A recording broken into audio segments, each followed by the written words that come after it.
আসসালামু আলাইকুম ওয়া রাহমাতুল্লাহি ওয়া বারাকাতুহু। আজকের ভিডিওটি খুবই গুরুত্বপূর্ণ, কারণ আজ এই ভিডিওর মাধ্যমে আলোচনা করব পবিত্র রবিউল আওয়াল মাসে আমাদের কি কি করণীয় এবং কি বর্জনীয়।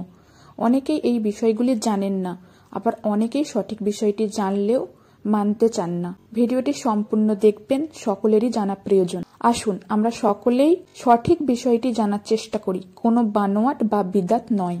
রবিউল আওয়াল হলো হিজরি বর্ষের তৃতীয় মাস। আগামী 5 সেপ্টেম্বর শুক্রবার 12 রবিউল আওয়াল। এই মাসের 12 তারিখে রসুল সাল্লাল্লাহু আলাইহি ওয়াসাল্লামকে আল্লাহ পাক পৃথিবীতে পাঠান। আবার এই দুনিয়াতে 63 বছর জীবন যাপন করে এ মাসের 12 তারিখেই দুনিয়া থেকে বিদায় নেন।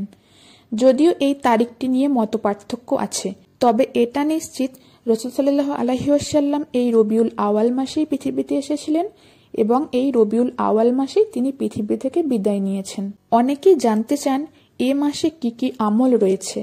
আসলে এ মাসে নির্দিষ্ট কোনো আমল নেই যে এই আমলটিই করতে হবে। একটি আমল রয়েছে, সেটি হলো রোজা। এই একটি আমল ছাড়া বাকি সব বিদাত।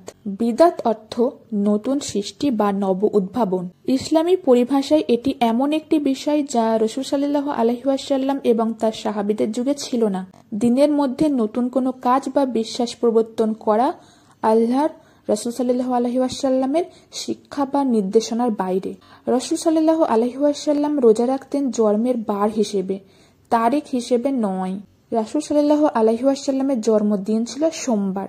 এদিন তিনি কোনো উৎসব, মিছিল বা ভোজন রসিকতা করতেন না, বরং রোজা রাখতেন। হযরত আবু কাতাদা আনসারী রাদিয়াল্লাহু আনহু থেকে বর্ণিত, রাসূলুল্লাহ সাল্লাল্লাহু আলাইহি ওয়াসাল্লামকে সোমবার রোজা সম্পর্কে জিজ্ঞাসা করা হলে তিনি বলেন, ওই দিন আমি জন্মগ্রহণ করেছি এবং ওই দিনে আমি নবুয়াত লাভ করেছি বা আমার উপর ওহী অবতীর্ণ হয়। ওহী অর্থ আল্লাহর কাছ থেকে নবী রাসূল সাল্লাল্লাহু আলাইহি ওয়াসাল্লামের কাছে আসা গোপন নির্দেশ, যা দ্রুত ও সূক্ষ্মভাবে তাদের অন্তরে পৌঁছে দেওয়া হয়। একমাত্র ইশারাকারী আল্লাহ এবং ইশারা গ্রহণকারী নবী সাল্লাল্লাহু আলাইহি ওয়াসাল্লাম ছাড়া তৃতীয় কেউ এই গোপন ইশারা টের পায় না। ওহী মানুষের জীবনকে সঠিকভাবে পরিচালনার জন্য একটি পথ নির্দেশনা। এই বিধানগুলো নবী রাসূল সাল্লাল্লাহু আলাইহি ওয়াসাল্লামদের মাধ্যমে মানুষের কাছে এসে থাকে।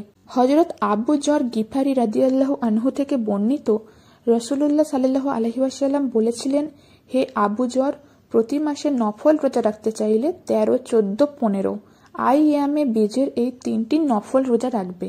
রাসূল সাল্লাল্লাহু আলাইহি ওয়াসাল্লাম সর্বদা আইয়ামে বীজের রোজা রাখতেন। কেউ যদি রবিউল মাসে রোজা রাখতে চান, এই 3 দিন রাখবেন। আরবি মাসে রবিউল আওয়ালের 13, 14, 15 তারিখ, ইংরেজিতে হবে সেপ্টেম্বরের 6, 7, 8 তারিখ, শনি, রবি এবং সোমবার। অনেকে 12 রবিউল আওয়ালে রাসূল সাল্লাল্লাহু আলাইহি ওয়াসাল্লামের জন্মদিন হিসেবে উৎসব পালন বা সিন্নি বিতরণ করেন। ইসলামী শরীয়তে যার কোনো ভিত্তি নেই। সাহাবায়ে কেরাম ও তাবিঈনরা তাদের যুগে 12 রবিউল আওয়ালকে খুশির দিবস হিসেবেও পালন করেননি, শোক দিবস হিসেবেও না। রবিউল আওয়াল মাসের বিশেষ কোনো আমলই নেই। কেউ চাইলে অন্যান্য মাসের মতো আইয়ামে বীজের রোজা, সোমবার বৃহস্পতিবারের রোজা এবং দোয়া দরুদ পড়তে পারেন, যেটা অন্যান্য মাসের মতোই। আর যাদের বেশি রোজা রাখার অভ্যাস আছে, তারা 12 তারিখ কেন, যে কোনো তারিখেই রোজা রাখতে পারেন। সেই হিসেবে 12 তারিখও রাখতে পারেন। আর নফল যে কোনো আমলই তো সুন্নত, কিন্তু এটিকে বিশেষ আমল হিসেবে প্রতিষ্ঠিত করার সুযোগ নেই।